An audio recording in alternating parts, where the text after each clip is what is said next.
Good morning. अपना topic चल रहा था मुख्य प्राकृतिक संसाधन, तो ये कंप्लीट हो चुका है। मुख्य प्राकृतिक संसाधन कंप्लीट। मैंने बीच बीच में से आपसे क्वेश्चन भी बताया थे कि ऐसे क्वेश्चन बनते हैं। आज अपन डिस्कस करेंगे कि इस चैप्टर में से, इस पार्ट में से कैसे क्वेश्चन बन सकते हैं जो आपके एग्जाम में आएंगे। ये आपका चैप्टर है 3 नंबर का है। ये देखो, ये चैप्टर कितने नंबर का आपका? 3 नंबर का है। ये ध्यान रखो आप। एक तो 3 नंबर का चैप्टर है। अब इसमें से 1 नंबर का क्वेश्चन कैसे बन सकता है, 2 नंबर वाले, 4 नंबर वाले, वो सारा अपन आज इस लेक्चर में डिस्कस करेंगे। पहला क्वेश्चन है, अमृता देवी किस आंदोलन से संबंधित है? पहला क्वेश्चन है, कल ही बात हुई थी अपनी, अमृता देवी किस आंदोलन से संबंधित है? तो मैं आपको जवाब बता देती हूँ साथ में, किस आंदोलन से संबंधित है। अब ये 1 नंबर का क्वेश्चन बन रहा है, तो एक शब्द में इसका क्या होगा? आंसर होगा। अमृता देवी किस आंदोलन से संबंधित है?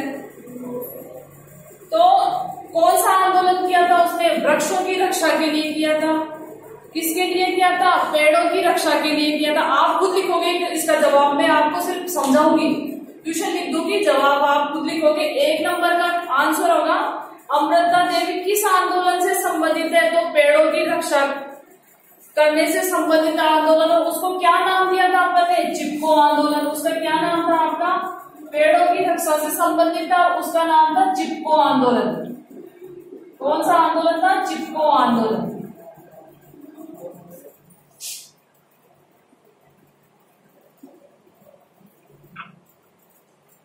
ज्यादा नहीं आएगा। चिपको आंदोलन। और किससे संबंधित था? पेड़ों की रक्षा से संबंधित। अब थोड़ी सी बात और कर लेते हैं, ये कहां से कहां की थी? राजस्थान के खेजड़ली, जोधपुर में खेजड़ली ग्राम पड़ता, वहां की ये निवासी थी। ठीक है, तो ये 1 नंबर का क्वेश्चन है। जैसा क्वेश्चन है, अमृता देवी किस आंदोलन से संबंधित थी, अगर आप डायरेक्ट चिपको लिख दोगे तो भी सही है, और आप लिखोगे पेड़ों की रक्षा से संबंधित चिपको आंदोलन तो भी ठीक है। अगला क्वेश्चन है, संकटग्रस्त वन्य जीवों का रिकॉर्ड किस पुस्तक में रखा जाता है?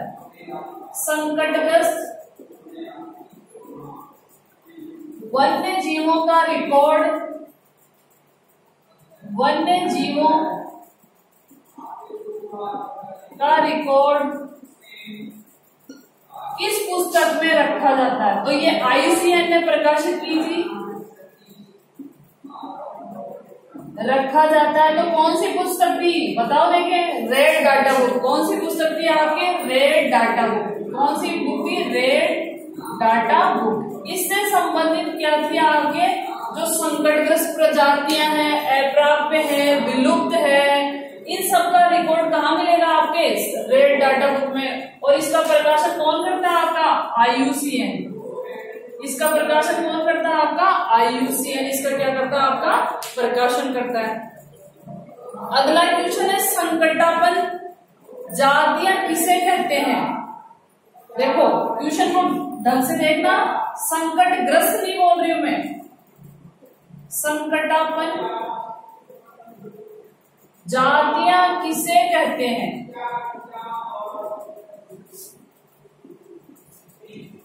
किसे कहते हैं? तो इसका आंसर होगा, वे जातियां जिनके संरक्षण के उपाय नहीं किए। संकटापन में क्या आएगी? वे जातियां जिनके संरक्षण के उपाय नहीं किए गए, तो भविष्य में क्या हो जाएगी? वो संकटग्रस्त हो जाएगी। वे जातियां जिनके संरक्षण का उपाय नहीं किया गया, तो भविष्य में क्या हो जाएगी? वो आपकी संकटग्रस्त प्रजातियों में, जातियों में सम्मिलित हो जाएगी। अगला क्वेश्चन है आपका, पेट्रोलियम के घटकों को किस विधि से पृथक करते हैं? पेट्रोलियम के घटकों को, ये 1 नंबर के क्वेश्चन है आपके। पेट्रोलियम के घटकों को किस विधि से अलग करते हैं? किस विधि से अलग करते हैं?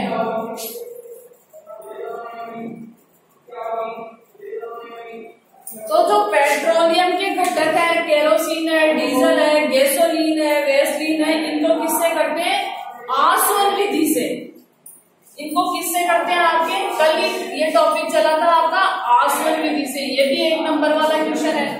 पेट्रोलियम के जो भी घटक है, कोलदार है आपका, गैसोलीन है, डीजल है, केरोसिन है, ये सब किस विधि से पृथक किए जाते हैं, जो क्रूड और कच्चा तेल मिलता है उससे, उसमें से आसवन विधि से इनको क्या किया जाता है, आपका पृथक किया जाता है। ये भी 1 नंबर का क्वेश्चन बनता है। अगला है IUCN की फुल फॉर्म लिखो। IUCN का पूरा नाम लिखना आपको, ये 1 नंबर का क्वेश्चन बनता है आपका, और ये मोस्टली आता है या तो अर्धवार्षिक में आ जाएगा या आपके वार्षिक में, पक्का क्वेश्चन आता है ये IUCN। अगला क्वेश्चन है आपका IUCN, इसकी फुल फॉर्म लिखनी है, इसका पूरा नाम क्या है, इंटरनेशनल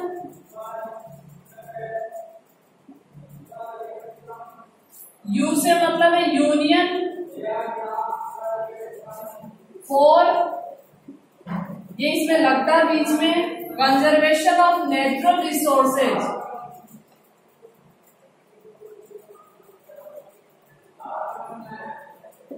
ऑफ नेचुरल रिसोर्सेज, एन से मीन है नेचुरल रिसोर्सेज,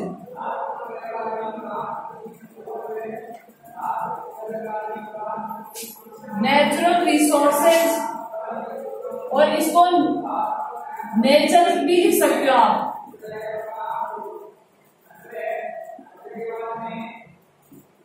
इसकी जगह आप नेचर भी लिख सकते हो।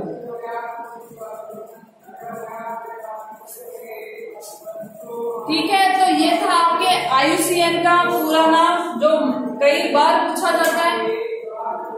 अगला क्वेश्चन है विलुप्त जातियां किसे कहते हैं। अब देखो, विलुप्त जाति की परिभाषा तो कोई भी बता देगा, जो वर्तमान में उपस्थित नहीं है वो सारी किसमें आ जाएगी, विलुप्त जातियों में।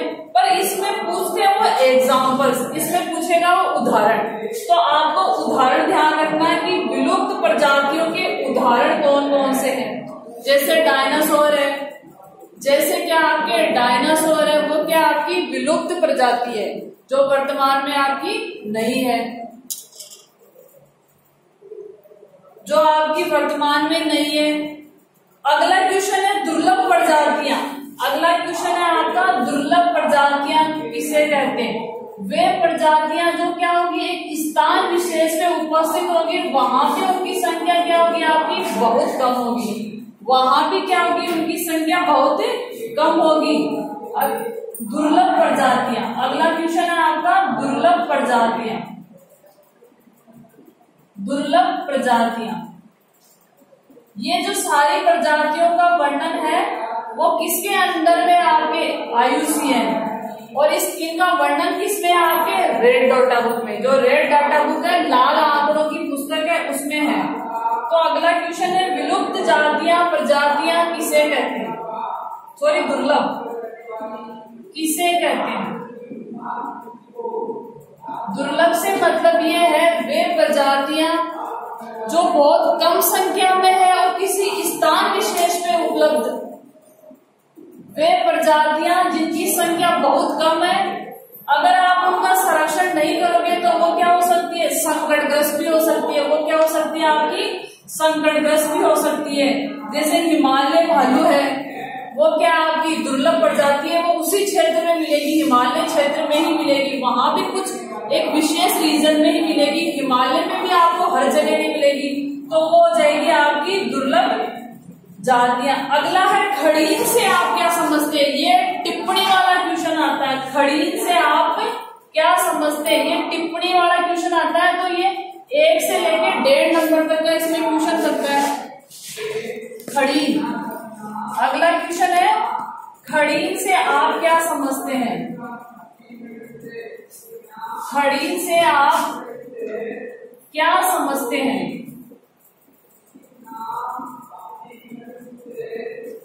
तो खड़ीन क्या आपके जल संरक्षण की प्राकृतिक पद्धति है। खड़ीन क्या है आपके, कल या परसों इस टॉपिक पे अपन ने बात की थी। खड़ीन क्या आपके जल संरक्षण की एक प्राकृतिक पद्धति है। इसमें क्या किया जाता है, ये तालाब का अस्थायी या छोटा सा रूप है।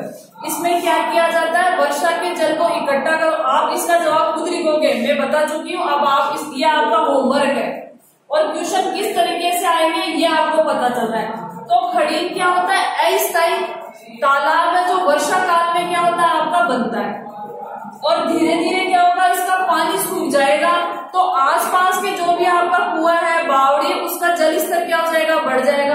दूसरा फायदा ये है कि इसका पानी सूखने के बाद इसमें क्या की जाती है, आपकी खेती भी की जाती है। तो ये है आपके खड़ीन पे टिप्पणी लिखने वाला क्वेश्चन। ये 1 नंबर से लेके 1.5 नंबर वाला क्वेश्चन आएगा। देखो आपके होता है क्या, जो बड़े क्वेश्चन आते हैं उनमें ऐसे होता है, जैसे एक 5 नंबर का क्वेश्चन है, उसके 3-4 टुकड़े होते हैं, उसमें 1 नंबर का पूछ लिया, कोई 1.5 नंबर का पूछ लिया, कोई 2 नंबर का, मतलब एक क्वेश्चन के 3 टुकड़े होंगे। अभी देखेंगे अपन इसी चैप्टर में, तो इससे आपको पता चलेगा कि क्वेश्चन आते किस तरीके से। भाई कई बार आंसर आता रहता है, मैंने कई बार नोटिस किया है, बच्चे क्या करते हैं 1 नंबर वाले क्वेश्चन में 4 नंबर का आंसर लिख देते हैं। नंबर तो आपको एक ही मिलेंगे, इससे आपका पेपर छूट जाएगा। तो आपको क्वेश्चन के नंबर के अनुसार जवाब देना है। अगर खड़ीन क्या है 1 नंबर का, तो शॉर्ट में लिखना है, अस्थायी तालाब होता है, इसमें वर्षा के जल का संग्रहण किया जाता है। अगर ये भी 1.5 या 2 नंबर का आ रहा है तो फिर आपको डिटेल से लिखना पड़ेगा। अगला क्वेश्चन है क्या है, टोबा। अगला क्वेश्चन क्या है आपका, टोबा। ये भी क्या है आपके जल संग्रहण की एक विधि है, टोबा क्या है, तो ये टिप्पणी वाला क्वेश्चन है। ये 2 नंबर तक का क्वेश्चन आ सकता है, 1.5 नंबर तक का क्वेश्चन आता है। टोबा क्या है, जो थार का रेगिस्तान है या जो मरुस्थलीय क्षेत्र है, वहां वर्षा जल को या जल को इकट्ठा करने की पारंपरिक विधि है। टोबा क्या होता है, जल संग्रहण करने की पारंपरिक विधि है, जो आपकी नाडी होती है। जैसे बारिश के टाइम में क्या होती है, जो जहां मिट्टी आपकी क्या होगी, चिकनी मिट्टी होगी, वहां छोटे छोटे गड्ढे बन जाते हैं, अस्थायी तालाब जैसे, उनको बोलते हैं नाडी। और नाडी का रूप ही क्या आपका टोबा है। ग्रामीण इलाकों में देखा होगा, जैसे आपके जो बंजर भूमि होती है उसके वहां क्या होती है, अगर आपकी मिट्टी चिकनी है, अगर मिट्टी चिकनी है तो वहां क्या होगा, आपके अस्थायी तालाबों का निर्माण हो जाता है, वही क्या आपका टोबा। इसका रूप क्या आपका एक टोबा है। इसके अलावा अगला क्वेश्चन है, अगला क्वेश्चन है आपका, राज्य के वन्य जीव अभ्यारण्य व प्रमुख वन्य जीव बताइए। राज्य के मतलब राजस्थान से संबंधित क्वेश्चन है। ये क्या कह रहा है, राज्य के वन्य जीव अभ्यारण्य। वन्य जीव अपन ने पढ़ा था जब अभी ये टॉपिक किया था, राज्य के वन्य जीव अभ्यारण्य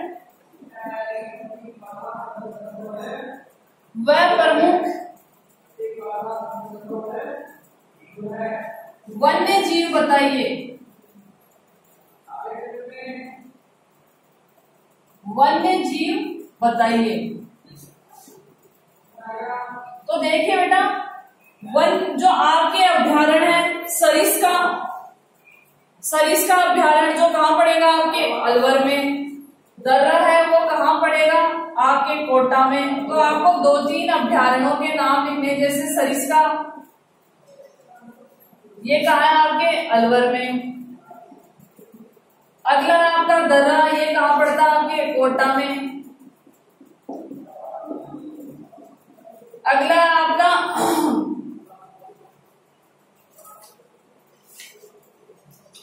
ताल छापर।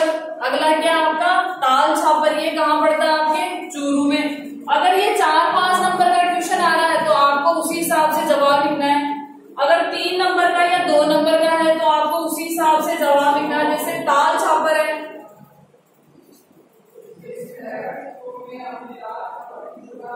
जैसे क्या आपके ताल छापर, ये कहाँ आपके चूरू में है। केला देवी, ये कहाँ पड़ता है आपके करौली में पड़ता है। तो इस हिसाब से आपको आंसर लिखना है। अगला क्वेश्चन है, अभ्यारण्य किसे कहते हैं। अगला क्वेश्चन है आपका, अभ्यारण्य किसे कहते हैं, इसकी परिभाषा लिखाई हुई है। ये क्या होते हैं, वन्य जीव संरक्षित क्षेत्र होते हैं जहां पे शिकार नहीं कर सकते। ये क्या होते हैं, वन्य जीव संरक्षित क्षेत्र होते हैं जहां पे आप शिकार नहीं कर सकते हो। अगला है जीवमंडल या बायोस्फीयर। जीवमंडल या बायोस्फीयर ये क्या है? ये भी वो प्राकृतिक क्षेत्र है जहां जीवों को संरक्षित किया जाता है। किसके लिए? वैज्ञानिक अध्ययन के लिए। ये वे प्राकृतिक क्षेत्र है जहां जीवों को संरक्षित किया जाता है वैज्ञानिक अध्ययन के लिए। अगला क्वेश्चन, बहुत अच्छा क्वेश्चन, झूम खेती किसे कहते हैं? झूम कृषि या खेती? झूम, इससे क्या होता है? आपका बहुत नुकसान होता है आपके, तो ये बहुत अच्छा क्वेश्चन है, इसको देखो। झूम कृषि या खेती? झूम खेती किसे कहते हैं?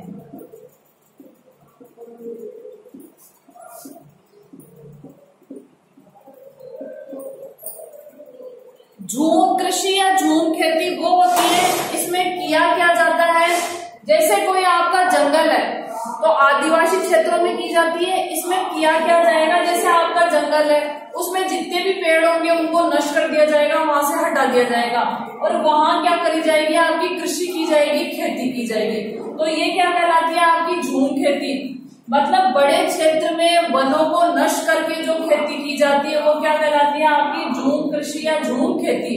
इससे नुकसान ये होता है, अगर उस क्षेत्र में 1-2 साल 2-3 साल तक कृषक क्या करता है? खेती करता है, तो वहां की वन संपदा क्या हो गई? पूर्ण रूप से नष्ट हो गई। अगर आपने पेड़ नहीं लगाया तो वो भूमि कैसी हो जाएगी? आपकी वन रहित हो जाएगी, और बंजर तो होगी। तो ये होती है आपकी झूम कृषि या खेती। अगला क्वेश्चन है, सामाजिक वानिकी के प्रमुख घटक बताइए। सामाजिक वानिकी के प्रमुख घटक बताइए। जो भी क्वेश्चन नंबर है आप देख लेना। सामाजिक वानिकी के प्रमुख घटक बताइए। 3 घटक बताए थे मैंने, घटक बताइए। सामाजिक वानिकी के 3 घटक बताइए। इसमें कौन सा था? कृषि वानिकी। अच्छा, 3 क्या प्रमुख है?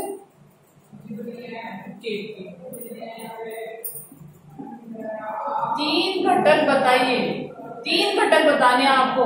हाँ, वो क्वेश्चन ऐसे भी लिख सकता है जैसे मैंने अभी लिखा था, सामाजिक वानिकी के प्रमुख घटक बताइए। 3 ही है तो आपको ध्यान रखना पड़ेगा तीनों लिखने। वो 3 ना लिखे डायरेक्ट, जैसे अभी मैंने यहाँ से लेफ्ट किया था, इसको हटाया था, तो ये इसको हटा भी सकता है, वो डायरेक्ट भी पूछ सकता है। सामाजिक वानिकी के प्रमुख घटक बताइए।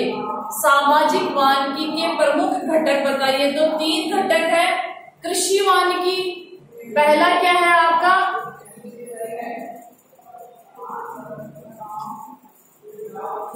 देखो, अपना क्वेश्चन है सामाजिक वानिकी के घटक या प्रमुख घटक बताइए। प्रमुख घटक बताइए।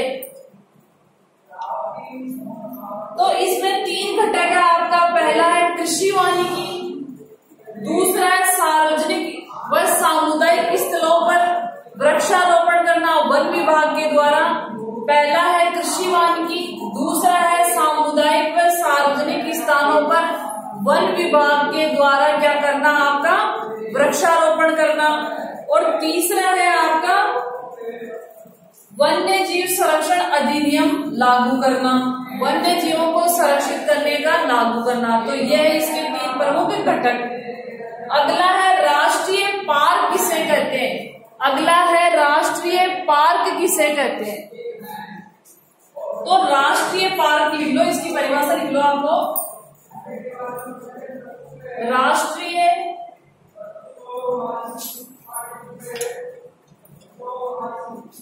पार्क किसे कहते हैं?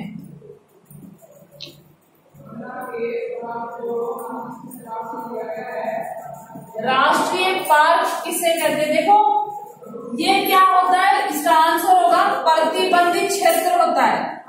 ये क्या होता है? प्रतिबंधित। किसके लिए?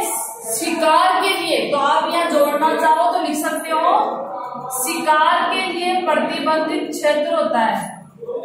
शिकार के लिए प्रतिबंधित प्राकृतिक क्षेत्र होता है।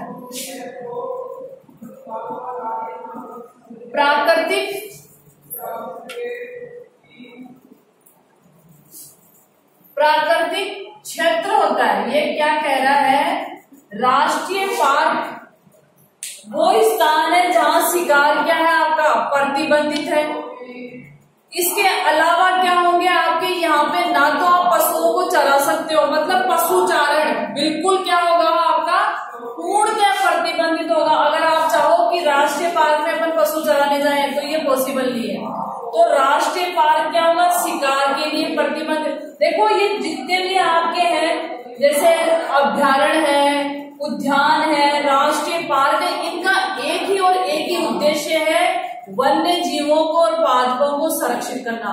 वन्य जीवों को और पादपों को क्या करना आपका संरक्षित करना, इसका एकमात्र उद्देश्य है इनको संरक्षित करना। अगला क्वेश्चन है आपके, अगला क्वेश्चन है आपका, कहां चले गए, दो नवीनीकरण संसाधनों के नाम लिखिए, मतलब जिनका अपन दोबारा से उपयोग कर सकते हैं। अगला है नवीनीकरण संसाधन, मतलब जिनका पुनः निर्माण हो सकता है, वो किसमें आएंगे आपके नवीनीकरण संसाधनों में। तो क्या लिखोगे आंसर, सौर ऊर्जा है, पवन ऊर्जा है, वापस से इनका क्या किया जाता है आपका नवीनीकरण किया जाता है। नवीनीकरण संसाधन कौन कौन से आपके, सौर ऊर्जा और पवन ऊर्जा। अगला क्वेश्चन है प्राकृतिक संसाधन किसे कहते हैं, प्राकृतिक संसाधन किसे कहते हैं। आवाज नहीं आ रही क्या, आवाज आ रही है क्या। प्राकृतिक संसाधन से तात्पर्य वे संसाधन जो प्रकृति से सीधे ही प्राप्त होते हैं, वे संसाधन जो प्रकृति से सीधे ही प्राप्त होते हैं प्राकृतिक संसाधन कहलाते हैं। वे संसाधन जो प्रकृति से सीधे ही प्राप्त होंगे प्राकृतिक संसाधन कहते। देखो इसको अच्छे से समझ लो, और ये जो मैं आपकी ट्यूशन करवा रही हूँ लास्ट में ये सीट में आपको अवेलेबल करवा दूंगी। ये जो ट्यूशन में करवा रही हूँ लास्ट में आपको सीट दे दी जाएगी। अगला क्वेश्चन है नवीनीकरण संसाधन किसे कहते हैं। अगला क्वेश्चन है नवीनीकरण संसाधन किसे कहते हैं। वे संसाधन, जैसे अभी अपन ने दो एग्जाम्पल देखे थे, दो उदाहरण देखे थे, सौर ऊर्जा और पवन ऊर्जा। तो नवीनीकरण संसाधन वो होते हैं जिनका अपन पुनः निर्माण कर सकते हैं, दोबारा उपयोग कर सकते हैं। अनवीनीकरण क्या हो जाएगा, इसका जस्ट उल्टा हो जाएगा, मतलब वे संसाधन जिनका अपन पुनः निर्माण नहीं कर सकते, दोबारा उपयोग नहीं कर सकते, वो क्या हो जाएंगे आपके अनवीनीकरण संसाधन। ये 2 नंबर का क्वेश्चन आता है, तो आप अगर ये 2 नंबर का आ रहा है तो आप कैसे लिखोगे। अगर नवीनीकरण और अनवीनीकरण वाला क्वेश्चन 2 नंबर का आ रहा है तो आप किस तरीके से जवाब लिखोगे वो देख लीजिए। सपोज आपके क्वेश्चन आया नवीनीकरण और अनवीनीकरण संसाधनों में अंतर लिखिए, तो एक तरफ लिख लोगे आप अनवीनीकरण, अनवीकरणीय भी बोलते हैं। फिर क्या करोगे आप, बीच में एक लाइन बनाओगे, दूसरी तरफ क्या लिखोगे नवीकरणीय, इनको अंडरलाइन करोगे। फिर क्या करोगे पॉइंट बनाओगे, जैसे नंबर 1 यहाँ परिभाषा लिख दोगे आप, यहाँ क्या लिख दोगे परिभाषा। अनवीनीकरणीय संसाधनों का दोबारा उपयोग नहीं किया जा सकता, अनवीनीकरणीय संसाधनों का दोबारा उपयोग नहीं किया जा सकता। अनवीनीकरणीय संसाधन अगर नष्ट हो गए, अनवीनीकरणीय संसाधन अगर नष्ट हो गए तो पुनः निर्माण नहीं कर सकते। देख लीजिए कैसे लिखेंगे, अनवीकरणीय संसाधन नष्ट होने पर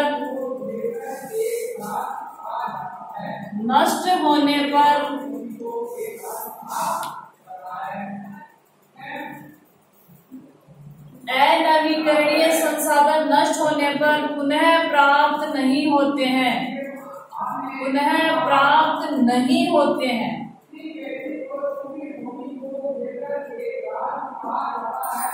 इसमें क्या होगा आपका 40 मिनट हो गए। इसमें क्या होगा, इनका पुनः निर्माण किया जा सकता है, इनका पुनः निर्माण किया जा सकता है।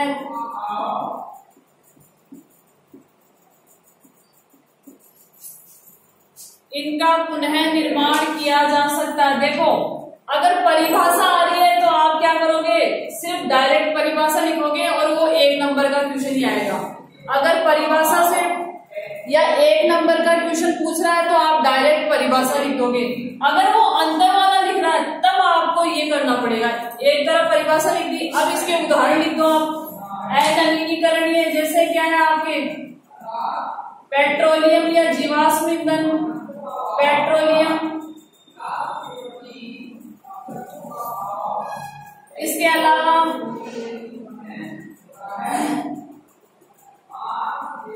प्राकृतिक गैस लिख सकते हो, और डायरेक्ट लिखना चाहो तो जीवाश्म ईंधन लिख सकते हो। ये उदाहरण है इसका, प्राकृतिक गैस। थोड़ा सा पढ़ लो आप, थोड़ा सा लेक्चर बचा ही है इसका, अपन 5-7 क्वेश्चन और बचे, फिर टॉपिक खत्म हो जाएगा, फिर अपन नेक्स्ट में नया चैप्टर लेंगे। नवीकरणीय में जैसे आपके सौर ऊर्जा है, पवन ऊर्जा है, सौर ऊर्जा है, पवन ऊर्जा है। जैसे आपके सोलर सेल वाला बैटरी है, वो सेल है, वो एक बार डिस्चार्ज हो गए तो आप क्या करोगे, वापस इनको क्या कर सकते हो, आप चार्ज कर सकते हो। तो अगर 2 नंबर का 1.5 नंबर का क्वेश्चन आता है तो आप किस तरीके से आंसर लिखोगे, 1 नंबर का आता है तो डायरेक्ट परिभाषा लिखो। तो ये होता है आपके एक क्वेश्चन को लिखने का एक पैटर्न।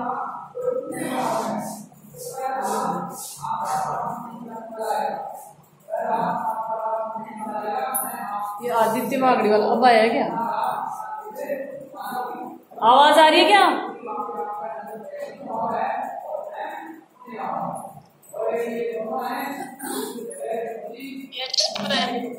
आई आवाज?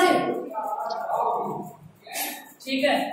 ऐसे ही क्वेश्चन है, चिपको आंदोलन पर टिप्पणी लिखो, तो लिख सकते हो आप चिपको आंदोलन पर टिप्पणी। एपीको आंदोलन कहाँ चलाया गया था, एपीको आंदोलन कहाँ था आपके, कर्नाटका में, और सुंदरलाल बहुगुणा क्या थे, इसके कर्ता धर्ता थे। कोयले के प्रकारों का नाम लिखना है, ये क्वेश्चन देख लो आप, कोयले के प्रकारों का नाम, कौन कौन से प्रकार के कोयले होते हैं, कोयले के प्रकार 4 प्रकार के देखे थे अपन ने, कल ही देखा था शायद ये क्वेश्चन। एंथ्रेसाइट, एंथ्रेसाइट, लिग्नाइट, ये कॉमा है बीच में। इस ऊपर वाले क्वेश्चन से इसका कोई मतलब नहीं है, ये अलग क्वेश्चन था आपका। एंथ्रेसाइट, लिग्नाइट, बिटुमिनस और पीट, और ये क्या आपका लास्ट वाला है आपका पीट। तो ये क्या है आपके कोयले के प्रकार है, ये क्या है आपके कोयले के प्रकार दे रखे सॉरी। तो ऐसे आपके इस चैप्टर में से क्वेश्चन बनेंगे। एक बहुत अच्छा क्वेश्चन है, सामाजिक वानिकी क्या है। अब जब समाज या गांव या समुदाय क्या करे, देखो सामाजिक वानिकी क्या है, ये क्वेश्चन पिछली बार अर्धवार्षिक में आया था। तो सामाजिक वानिकी में क्या होगा, ग्रामीण या कोई गांव वाला या छोटा जो कस्बा, वो क्या करेंगे, पूरा गांव इन्वॉल्व होके, पूरे जो ग्रामीण है वो क्या करेंगे, इकट्ठे होके, सारे सम्मिलित होके क्या करेंगे, बड़े क्षेत्र में क्या करेंगे, वृक्षारोपण करेंगे।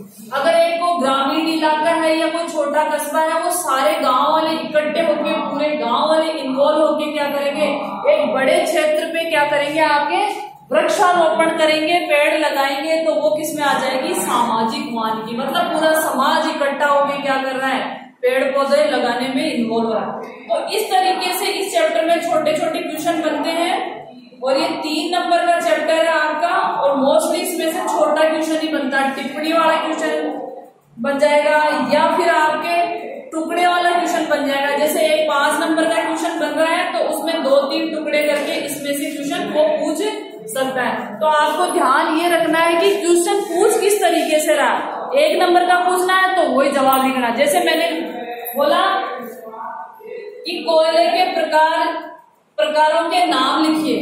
ठीक है, ये आगे 1 नंबर लिख दिया तो आप फटाफट 4 नाम लिख दोगे। अब जैसे मैंने पूछा कि चिपको आंदोलन क्या है, 1 नंबर लिख दिया तो सिर्फ लिखोगे वृक्षों को, पेड़ों को बचाने से संबंधित एक आंदोलन था। ठीक है, अब मैंने लिख दिया कि चिपको आंदोलन पर टिप्पणी लिखिए, तब लिखोगे चिपको आंदोलन पेड़ों की रक्षा से संबंधित था। राजस्थान के जो जोधपुर जिला है उसके एक ग्राम है खेजड़ली ग्राम, वहां की एक महिला थी अमृता देवी बिश्नोई, उन्होंने पेड़ों की रक्षा करने के लिए क्या किया, उन पेड़ों से चिपक के अपने प्राण न्योछावर किए, पेड़ों की रक्षा की। 363 लोग उसमें क्या हो गए, शहीद हो गए।